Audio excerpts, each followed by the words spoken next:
Hi ಸ್ನೇಹಿತರೆ, ಹೇಗಿದ್ದೀರಾ? Welcome to story plus Kannada. ನಾನು ದರ್ಶನ್. ಸ್ನೇಹಿತರೆ, ಇಂದು ನಾನು ನಿಮ್ಮ ಮುಂದೆ ಹೇಳಲು ಹೊರಟಿರುವ ವಿಷಯ ಒಂದು ದಿನದ, ಒಂದು ವರ್ಷದ ಸಮಸ್ಯೆಯಲ್ಲ. ಇದು ಹಲವು ದಶಕಗಳಿಂದ ಮೌನವಾಗಿ ಸಾಗುತ್ತಾ ಬಂದಿರುವ, ಆದರೆ ಇತ್ತೀಚಿನ ದಿನಗಳಲ್ಲಿ ಮತ್ತೆ ಸ್ಪಷ್ಟವಾಗಿ ಮೇಲಕ್ಕೆ ಬಂದಿರುವ ಒಂದು ಗಂಭೀರ ವಿಷಯ. ಬಹುತೇಕ ಜನರಿಗೆ ಇದು ಗೊತ್ತಿರಬಹುದು, ಬಹುತೇಕ ಜನರಿಗೆ ಗೊತ್ತಿರದೇ ಇರಬಹುದು. ಆದರೆ ಗೊತ್ತಿರದೇ ಇರಲಿ, ಈ ವಿಚಾರವನ್ನು ನಾವು ಅರಿತುಕೊಳ್ಳಲೇಬೇಕು ಅನ್ನೋದು ನನ್ನ ಭಾವನೆ. ಯಾಕೆಂದರೆ ಇದು ಭಾಷೆಯ ವಿಚಾರ, ಬದುಕಿನ ವಿಚಾರ, ಗುರುತಿನ ವಿಚಾರ ಮತ್ತು ಮುಖ್ಯವಾಗಿ ನಮ್ಮದೇ ಜನರ ದಿನನಿತ್ಯದ ಹೋರಾಟದ ವಿಚಾರ. ಸ್ನೇಹಿತರೆ, ನೀವು ಕೆಲವೊಮ್ಮೆ ಗಮನಿಸಿದ್ದೀರಾ, ಗಡಿಯ ಭಾಗದಲ್ಲಿ ಬದುಕುವ ಜನರ ಜೀವನ ಎಷ್ಟು ಗೊಂದಲದಿಂದ ತುಂಬಿರುತ್ತದೆ ಅನ್ನೋದನ್ನ. ನಕ್ಷೆಯಲ್ಲಿ ಒಂದು ಗಡಿ ಎಳೆದರೆ ಸುಲಭವಾಗಿ ಬಿಡುತ್ತೆ ಅಂತ ಅನಿಸಬಹುದು, ಆದರೆ ಆ ಗಡಿ ಒಂದು ಕಡೆಗೆ ಸೇರಿದವರನ್ನು ಇನ್ನೊಂದು ಕಡೆ ತಳ್ಳಿಬಿಡುತ್ತೆ. ಆ ತಳ್ಳಿಬಿಟ್ಟ ಜನರೊಳಗೆ ಒಂದು ವಿಚಿತ್ರವಾದ ಸ್ಥಿತಿ ನಿರ್ಮಾಣವಾಗುತ್ತದೆ. ಈಗ ನಾವು ಮಾತನಾಡೋದು ಕಾಸರಗೋಡು ಭಾಗದ ಬಗ್ಗೆ, ವಿಶೇಷವಾಗಿ ಮಂಜೇಶ್ವರ ಸೇರಿದಂತೆ ಸುತ್ತಮುತ್ತಲಿನ ಪ್ರದೇಶಗಳ ಬಗ್ಗೆ. ಈ ಪ್ರದೇಶವನ್ನು ಅರ್ಥ ಮಾಡಿಕೊಳ್ಳಬೇಕು ಅಂದ್ರೆ ನಾವು ಸ್ವಲ್ಪ ಹಿಂದಕ್ಕೆ ಹೋಗಬೇಕು. ಇತಿಹಾಸದ ಒಂದು ತಿರುವಿನಲ್ಲಿ ಈ ಭಾಗ ಯಾವ ರಾಜ್ಯದೊಳಗಿತ್ತು, ಯಾವ ಆಡಳಿತದ ಅಡಿಯಲ್ಲಿತ್ತು ಅನ್ನೋದನ್ನ ನೋಡಬೇಕು. ಹಿಂದೆ ಈ ಭಾಗ ಮದ್ರಾಸ್ ಪ್ರೆಸಿಡೆನ್ಸಿಯ ವ್ಯಾಪ್ತಿಗೆ ಒಳಪಟ್ಟಿತ್ತು. ಆ ಸಮಯದಲ್ಲಿ ಭಾಷೆಯ ವಿಚಾರಕ್ಕಿಂತ ಆಡಳಿತದ ಸೌಕರ್ಯವೇ ಮುಖ್ಯವಾಗಿತ್ತು. ಆದರೆ ಕಾಲ ಬದಲಾಗುತ್ತಾ ಹೋಯಿತು. ಭಾಷೆಯ ಆಧಾರದ ಮೇಲೆ ರಾಜ್ಯಗಳು ಪುನರ್ವಿಂಗಡಣೆ ನಡೆಯಿತು. 1956ರ ಮಹತ್ವದ ತಿರುವಿನಲ್ಲಿ ಭಾಷೆಯನ್ನು ಆಧಾರವಾಗಿ ತೆಗೆದುಕೊಂಡು ರಾಜ್ಯವನ್ನು ರೂಪಿಸಲಾಯಿತು. ಕನ್ನಡ ಮಾತನಾಡುವ ಪ್ರದೇಶಗಳು ಕರ್ನಾಟಕಕ್ಕೆ ಸೇರಬೇಕು, ಮಲಯಾಳಂ ಮಾತನಾಡುವ ಪ್ರದೇಶಗಳು ಕೇರಳಕ್ಕೆ ಸೇರಬೇಕು ಅನ್ನೋದು ಇದರ ಮೂಲ ಉದ್ದೇಶವಾಗಿತ್ತು. ಆದರೆ ಸ್ನೇಹಿತರೆ, ಈ ಆಲೋಚನೆ ಜಾರಿಗೆ ಬಂದ ಕೆಲ ಕಡೆಗಳಲ್ಲಿ ದೊಡ್ಡ ತಪ್ಪುಗಳು ನಡೆದವು. ಅದರಲ್ಲಿ ಪ್ರಮುಖವಾದದ್ದು ಒಂದು ತಪ್ಪು, ಕಾಸರಗೋಡು ವಿಚಾರ. ಕಾಸರಗೋಡು ಅನ್ನೋದು ಕೇವಲ ಒಂದು ಭೂಭಾಗ ಅಲ್ಲ, ಅದು ಕನ್ನಡ, ತುಳು ಸೇರಿದಂತೆ ಹಲವು ಭಾಷೆಗಳ ಸಂಗಮ. ಆದರೆ ಇಲ್ಲಿ ಬಹುಸಂಖ್ಯಾತವಾಗಿ ಮಾತನಾಡಲ್ಪಟ್ಟಿದ್ದು ಕನ್ನಡವೇ. ಅಲ್ಲಿನ ಜನರು ಹುಟ್ಟಿದ್ದು ಕನ್ನಡದಲ್ಲಿ, ಬೆಳೆದಿದ್ದು ಕನ್ನಡದಲ್ಲಿ, ಮಾತನಾಡಿದ್ದು ಕನ್ನಡದಲ್ಲಿ. ಅವರ ಸಂಸ್ಕೃತಿ, ಆಚರಣೆ, ಬದುಕುವ ಶೈಲಿ ಎಲ್ಲವೂ ಕನ್ನಡದ ಜೊತೆಗೆ ಬೆಸೆದುಕೊಂಡಿತ್ತು. ಆದರೂ ಭಾಷಾ ಪುನರ್ವಿಂಗಡಣೆಯ ಸಂದರ್ಭದಲ್ಲಿ ಈ ಭಾಗವನ್ನು ಕೇರಳ ರಾಜ್ಯಕ್ಕೆ ಸೇರಿಸಲಾಯಿತು. ಇದು ಅಲ್ಲಿನ ಜನರ ಅಭಿಪ್ರಾಯಕ್ಕೆ ವಿರುದ್ಧವಾಗಿಯೇ ನಡೆದ ತೀರ್ಮಾನ. ಅಲ್ಲಿಂದಲೇ ಸ್ನೇಹಿತರೆ, ಒಂದು ನಿರಂತರ ಒತ್ತಡದ ಜೀವನ ಶುರುವಾಯಿತು. ಏಕಾಏಕಿ ತಮ್ಮ ಮಾತೃಭಾಷೆ ರಾಜ್ಯದ ಭಾಷೆ ಅಲ್ಲ ಅನ್ನೋ ಸ್ಥಿತಿಗೆ ಅವರು ತಲುಪಿಬಿಟ್ಟರು. ಒಂದು ದಿನದೊಳಗೆ ಅವರು ವಲಸಿಗರಾಗಿ ಬದಲಾದಂತೆ ಅನುಭವ. ಆದರೆ ಅವರ ವಲಸೆ ಹೋಗಿರಲಿಲ್ಲ.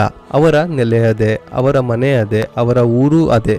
ಬದಲಾಗಿದ್ದು ಕೇವಲ ಆಡಳಿತದ ವ್ಯವಸ್ಥೆ. ಆದರೆ ಆ ಒಂದು ಬದಲಾವಣೆ ಅವರ ಜೀವನದ ಎಲ್ಲ ಕ್ಷೇತ್ರಗಳ ಮೇಲೆ ಪರಿಣಾಮ ಬೀರಿತ್ತು. ಭಾಷೆ ಅನ್ನೋದು ಕೇವಲ ಮಾತನಾಡೋಕೆ ಇರುವ ಸಾಧನ ಅಲ್ಲ ಸ್ನೇಹಿತರೆ. ಇದು ಶಿಕ್ಷಣದ ಮೂಲಕ ಸಾಗುತ್ತೆ, ಉದ್ಯೋಗದ ಮೂಲಕ ಬೆಳೆಯುತ್ತೆ, ಆಡಳಿತದ ಮೂಲಕ ಬಲ ಪಡೆಯುತ್ತೆ. ಕಾಸರಗೋಡಿನ ಕನ್ನಡಿಗರಿಗೆ ಈ ಮೂರು ಕ್ಷೇತ್ರದಲ್ಲೂ ಕ್ರಮೇಣ ಸಮಸ್ಯೆಗಳು ಶುರುವಾಯಿತು. ಮೊದಲು ಶಿಕ್ಷಣದಲ್ಲಿ ಕನ್ನಡ ಮಾಧ್ಯಮ ಶಾಲೆಗಳು ಇದ್ದರೂ ಅವುಗಳ ಮೇಲೆ ನಿರ್ಲಕ್ಷ್ಯ ಶುರುವಾಯಿತು. ವಿದ್ಯಾರ್ಥಿಗಳ ಸಂಖ್ಯೆ ಕಡಿಮೆ ಅಂತ ನೆಪ ಹೇಳಿ ಶಾಲೆಗಳನ್ನು ಮುಚ್ಚುವ ಪ್ರಯತ್ನವೂ ನಡೆದವು. ಕೆಲವು ಕಡೆ ಶಾಲೆಗಳ ಸ್ವರೂಪವನ್ನೇ ಬದಲಿಸಲಾಯಿತು. ಒಂದು ಕಡೆ ಮಕ್ಕಳಿಗೆ ಮನೆಯಲ್ಲಿ ಮಾತನಾಡುವುದು ಕನ್ನಡ, ಹೊರಗೆ ಸ್ನೇಹಿತರ ಜೊತೆ ಕನ್ನಡ, ಆದರೆ ಶಾಲೆಗೆ ಹೋದಾಗ ಬೇರೆ ಭಾಷೆಯಲ್ಲಿ ಕಲಿಯಬೇಕು ಅನ್ನೋ ಒತ್ತಡ. ಇದು ಮಕ್ಕಳ ಮನಸ್ಸಿನ ಮೇಲೆ ಎಷ್ಟು ಪರಿಣಾಮ ಬೀರುತ್ತೆ ಅನ್ನೋದು ನಾವು ಸರಿಯಾಗಿ ಊಹಿಸಿಕೊಳ್ಳಲು ಕೂಡ ತುಂಬಾ ಕಷ್ಟ. ಭಾಷೆ ಕಲಿಯೋದ್ರಲ್ಲಿ ತಪ್ಪಿಲ್ಲ, ಆದರೆ ಬಲವಂತವಾಗಿ ಒಂದು ಭಾಷೆಯನ್ನು ನೀನು ಕಲಿಯಲೇಬೇಕು ಅಂದರೆ ಅದರ ಹಿಂದೆ ಇರುವ ಉದ್ದೇಶದ ಬಗ್ಗೆ ಪ್ರಶ್ನೆ ಹುಟ್ಟುತ್ತೆ. ಸ್ನೇಹಿತರೆ, ಕಾಸರಗೋಡಿನಲ್ಲಿ ಸುಮಾರು 100ಕ್ಕೂ ಹೆಚ್ಚು ಕನ್ನಡ ಶಾಲೆಗಳು ಇದ್ದವು. ಸಾವಿರಾರು ಮಕ್ಕಳು ಕನ್ನಡದಲ್ಲೇ ಶಿಕ್ಷಣ ಪಡೆಯುತ್ತಿದ್ದರು. ಆದರೆ ಸಮಯದ ಜೊತೆಗೆ ಈ ಸಂಖ್ಯೆಯು ಕಡಿಮೆಯಾಗುತ್ತಾ ಹೋಯಿತು. ಶಾಲೆಗಳಷ್ಟೇ ಅಲ್ಲ, ಶಿಕ್ಷಕರ ನೇಮಕಾತಿಗಳಲ್ಲೂ ಸಮಸ್ಯೆಗಳು ಶುರುವಾಯಿತು. ಕನ್ನಡ ಮಾಧ್ಯಮ ಶಾಲೆಗಳಿಗೆ ಕನ್ನಡ ಬಾರದ ಶಿಕ್ಷಕರನ್ನು ನೇಮಿಸುವ ಘಟನೆಗಳು ನಡೆದವು. ಪಾಠ ಅರ್ಥವಾಗದೆ ಶಿಕ್ಷಣದ ಗುಣಮಟ್ಟ ಕುಸಿಯುವ ಪರಿಸ್ಥಿತಿ ನಿರ್ಮಾಣವಾಯಿತು. ಶಿಕ್ಷಣದ ನಂತರ ಬರುವ ದೊಡ್ಡ ಸಮಸ್ಯೆ ಉದ್ಯೋಗ. ಒಂದು ರಾಜ್ಯದಲ್ಲಿ ಸರ್ಕಾರಿ ಉದ್ಯೋಗ ಪಡೆಯಬೇಕಾದರೆ ಆ ರಾಜ್ಯದ ಭಾಷೆಯ ಅರಿವು ಅಗತ್ಯವಾಗುತ್ತದೆ. ಇದು ನಿಜವಾದ ನಿಯಮ. ಆದರೆ ಕಾಸರಗೋಡಿನ ಕನ್ನಡಿಗರ ಪರಿಸ್ಥಿತಿ ಏನು ಅಂದರೆ, ಅವರು ತಮ್ಮ ಊರಿನಲ್ಲೇ ಇದ್ದರೂ ತಮ್ಮ ಮಾತೃಭಾಷೆಯ ಕಾರಣಕ್ಕೆ ಉದ್ಯೋಗದ ಅವಕಾಶಗಳಿಂದ ದೂರ ಸರಿಯಬೇಕಾಯಿತು. ಹೀಗಾಗಿ ಅನೇಕರು ಕರ್ನಾಟಕದ ಕಡೆ ಮುಖ ಮಾಡಿದರು. ದಕ್ಷಿಣ ಕನ್ನಡ, ಉಡುಪಿ, ಮೈಸೂರು, ಬೆಂಗಳೂರು ಹೀಗೆ ನಮ್ಮ ರಾಜ್ಯದ ಹಲವೆಡೆ ಕಾಸರಗೋಡಿನ ಜನ ಕೆಲಸಕ್ಕಾಗಿ ಬಂದರು. ಇಲ್ಲಿ ಒಂದು ವಿಚಿತ್ರವಾದ ಸಂಗತಿ ಇದೆ ಸ್ನೇಹಿತರೆ. ಅವರು ಕೇರಳದ ನಾಗರಿಕರು, ಆದರೆ ಕೇರಳದಲ್ಲಿ ಬದುಕಲು ಕಷ್ಟ. ಕರ್ನಾಟಕದ ಸಂಸ್ಕೃತಿಗೆ ಹತ್ತಿರ, ಭಾಷೆಗೆ ಹತ್ತಿರ, ಆದರೆ ಆಡಳಿತಾತ್ಮಕವಾಗಿ ಕರ್ನಾಟಕದವರೂ ಅಲ್ಲ. ಇದನ್ನೇ ನಾವು ತ್ರಿಕೋನ ಸ್ಥಿತಿ ಅಂತ ಹೇಳಬಹುದು. ಎರಡೂ ಕಡೆಗೂ ಸಂಪೂರ್ಣವಾಗಿ ಸೇರದ ಒಂದು ಮಧ್ಯಮದ ಬದುಕು. ಈ ಎಲ್ಲ ಸಮಸ್ಯೆಗಳ ನಡುವೆ ಕಾಸರಗೋಡಿನ ಜನ ತಮ್ಮ ಹಕ್ಕಿಗಾಗಿ ಧ್ವನಿ ಎತ್ತುತ್ತಿದ್ದರು. ಕರ್ನಾಟಕಕ್ಕೆ ಸೇರಬೇಕು ಅನ್ನೋ ಬೇಡಿಕೆ ಹೊಸದಲ್ಲ. ರಾಜ್ಯ ಪುನರ್ವಿಂಗಡಣೆಯಾದ ಕೆಲವೇ ವರ್ಷಗಳಲ್ಲಿ ಈ ಬೇಡಿಕೆ ಶುರುವಾಯಿತು. ಈ ವಿಷಯವನ್ನು ಪರಿಶೀಲಿಸಲು ಮಹಾಜನ್ ಸಮಿತಿಯನ್ನು ರಚಿಸಲಾಯಿತು. ಆ ಸಮಿತಿಯ ವರದಿ ಬಹಳ ಸ್ಪಷ್ಟವಾಗಿತ್ತು. ಕಾಸರಗೋಡಿನ ಪ್ರಮುಖ ಭಾಗಗಳು, ವಿಶೇಷವಾಗಿ ಚಂದ್ರಗಿರಿಯ ಉತ್ತರ ಪ್ರದೇಶಗಳು ಕರ್ನಾಟಕಕ್ಕೆ ಸೇರಬೇಕು ಅನ್ನೋ ವರದಿ ಹೊರಬಂತು. ಕರ್ನಾಟಕ ಸರ್ಕಾರ ಆ ವರದಿಯನ್ನು ಒಪ್ಪಿಕೊಂಡಿತ್ತು, ಆದರೆ ಕೇರಳ ಸರ್ಕಾರ ಒಪ್ಪಲಿಲ್ಲ. ಹೀಗಾಗಿ ಆ ವರದಿ ಪ್ರಯೋಜನವಿಲ್ಲದಂತೆ ಮಧ್ಯವೇ ಉಳಿದು ಬಿಟ್ಟಿತ್ತು. ಸಮಸ್ಯೆ ಪರಿಹಾರವಾಗದೆ ಕಾಲ ಕಳೆದಂತೆ ಇನ್ನಷ್ಟು ಗಾಢವಾಯಿತು. ಇತ್ತ ಕಾಸರಗೋಡಿನ ಜನ ಮಾತ್ರ ಪ್ರತಿದಿನವೂ ಅದೇ ಪ್ರಶ್ನೆಯೊಂದಿಗೆ ಬದುಕುತ್ತಿದ್ದರು. ನಾವು ಯಾರು, ನಾವು ಎಲ್ಲಿಗೆ ಸೇರಬೇಕು ಅನ್ನೋ ಪ್ರಶ್ನೆ. ಸ್ನೇಹಿತರೆ, ಇತ್ತೀಚಿನ ದಿನಗಳಲ್ಲಿ ಈ ವಿಷಯ ಮತ್ತೆ ಚರ್ಚೆಗೆ ಬಂದಿದೆ. ಕಾರಣ ಹೊಸದಾಗಿ ತರಲು ಹೊರಟಿರುವ ಭಾಷಾ ಮಸೂದೆ. ಈ ಮಸೂದೆಯ ಪ್ರಕಾರ ಶಾಲಾ ಶಿಕ್ಷಣದಲ್ಲಿ ಮಲಯಾಳಂ ಭಾಷೆಯನ್ನು ಕಡ್ಡಾಯಗೊಳಿಸುವ ಪ್ರಯತ್ನ ನಡೆಯುತ್ತಿದೆ. 1ರಿಂದ 10ನೇ ತರಗತಿವರೆಗೆ ಮಲಯಾಳಂ ಕಡ್ಡಾಯ ಅನ್ನೋ ಯೋಜನೆ ಕನ್ನಡ ಮಾಧ್ಯಮ ಶಾಲೆಗಳಿಗೂ ಅನ್ವಯಿಸುವಂತೆ ಮಾಡಲಾಗುತ್ತಿದೆ. ಇದು ಕಾಸರಗೋಡಿನ ಕನ್ನಡಿಗರಿಗೆ ಭಾರಿ ಆತಂಕ ಹುಟ್ಟಿಸಿದೆ. ಏಕೆಂದರೆ ಇದು ಕೇವಲ ಒಂದು ವಿಷಯ ಸೇರಿಸುವ ವಿಚಾರ ಅಲ್ಲ, ಇದು ಅವರ ಭಾಷೆಯ ಅಸ್ತಿತ್ವದ ಮೇಲೆ ಬೀರುವ ನೇರ ಪರಿಣಾಮ. ಒಂದು ತಲೆಮಾರಿನ ನಂತರ ಕನ್ನಡದ ಬಳಕೆ ಕಡಿಮೆಯಾಗುತ್ತಾ ಹೋಗುತ್ತದೆ ಅನ್ನೋ ಭಯ. ಮಕ್ಕಳು ತಮ್ಮದೇ ಭಾಷೆಯಲ್ಲಿ ಓದಲು ಅವಕಾಶ ಇಲ್ಲದೆ ಹೋದರೆ ಅವರ ಸಂಸ್ಕೃತಿ, ಸಾಹಿತ್ಯ, ಚಿಂತನೆ ಎಲ್ಲವೂ ನಿಧಾನವಾಗಿ ಅಳಿದು ಹೋಗುವ ಸಾಧ್ಯತೆ ಇದೆ. ಈ ಮಸೂದೆಯ ವಿರುದ್ಧ ಈಗಾಗಲೇ ಹಲವರು ಧ್ವನಿ ಎತ್ತಿದ್ದಾರೆ.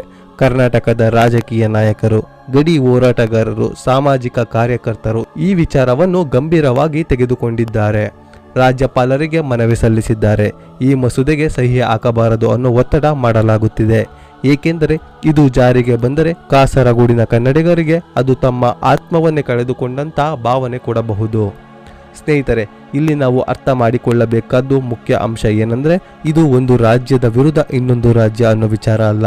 ಇದು ಭಾಷೆಯ ಮೇಲಿನ ಪ್ರೀತಿ, ಬದುಕಿನ ಮೇಲೆ ಹಕ್ಕು ಮತ್ತೆ ಸಂವಿಧಾನ ಕೊಟ್ಟಿರುವ ಮೂಲಭೂತ ಹಕ್ಕುಗಳ ವಿಚಾರ. ಭಾರತದಲ್ಲಿ ಪ್ರತಿಯೊಬ್ಬ ನಾಗರಿಕನಿಗೂ ತನ್ನ ಭಾಷೆಯನ್ನು ಮಾತನಾಡುವ, ಕಲಿಯುವ ಹಕ್ಕು ಇದೆ.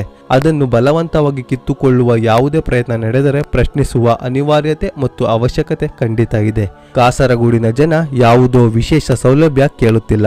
ಅವರು ಕೇಳುತ್ತಿರುವುದು ಕೇವಲ ಗೌರವದ ಬದುಕು, ತಮ್ಮ ಭಾಷೆಯಲ್ಲಿ ಶಿಕ್ಷಣ ಮತ್ತು ಭಾಷೆಯಲ್ಲಿ ಬದುಕುವ ಸ್ವಾತಂತ್ರ್ಯ. ಈ ಬೇಡಿಕೆ ಅತಿರೇಕವಲ್ಲ ಸ್ನೇಹಿತರೆ, ಇದು ಮೂಲಭೂತವಾದ ಮಾನವೀಯ ಬೇಡಿಕೆ. ನಾವು ದೂರದಲ್ಲಿ ಕುಳಿತು ಈ ವಿಚಾರವನ್ನು ನೋಡುತ್ತಿದ್ದೇವೆ, ಆದರೆ ಒಮ್ಮೆ ನಿಮ್ಮನ್ನು ಆ ಸ್ಥಾನದಲ್ಲಿ ಇಟ್ಟುಕೊಂಡು ಯೋಚಿಸಿ. ನಿಮ್ಮ ಊರು, ನಿಮ್ಮ ಮನೆ, ನಿಮ್ಮ ಭಾಷೆ ಎಲ್ಲವೂ ನಿಮ್ಮದೇ. ಆದರೆ ಆಡಳಿತ ವ್ಯವಸ್ಥೆ ನಿಮಗೆ ಹೇಳುತ್ತೆ ನೀನು ಇಲ್ಲಿ ಇದ್ದರೂ ನೀನು ಇಲ್ಲಿನವನಲ್ಲ ಅಂತ.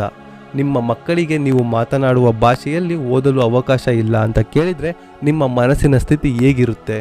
ಸ್ನೇಹಿತರೆ, ಇಂತಹ ವಿಚಾರದಲ್ಲಿ ಮೌನವೇ ದೊಡ್ಡ ಅಪಾಯ. ಚರ್ಚೆ ನಡೆಯಬೇಕು, ಅರಿವು ಹರಡಬೇಕು. ಇದು ಕೇವಲ ಕಾಸರಗೋಡಿನ ಸಮಸ್ಯೆ ಅಲ್ಲ, ಇದು ಯಾವುದೇ ಗಡಿ ಭಾಗದಲ್ಲಿ ಬದುಕುವ ಜನರ ಸಮಸ್ಯೆ. ಇಂದು ಅವರು, ನಾಳೆ ಇನ್ಯಾರೋ. ಹೀಗಾಗಿ ನಾವು ಇದನ್ನು ಗಮನದಿಂದ ಕೇಳಬೇಕು, ಅರ್ಥ ಮಾಡಿಕೊಳ್ಳಬೇಕು ಮತ್ತು ನಮ್ಮ ಮಟ್ಟಿಗೆ ಸಾಧ್ಯವಾದಷ್ಟು ಧ್ವನಿ ಎತ್ತಬೇಕು. ಈ ವಿಷಯದ ಬಗ್ಗೆ ನಿಮ್ಮ ಅಭಿಪ್ರಾಯವೇನು ಅನ್ನೋದನ್ನ ಯೋಚಿಸಬೇಕು.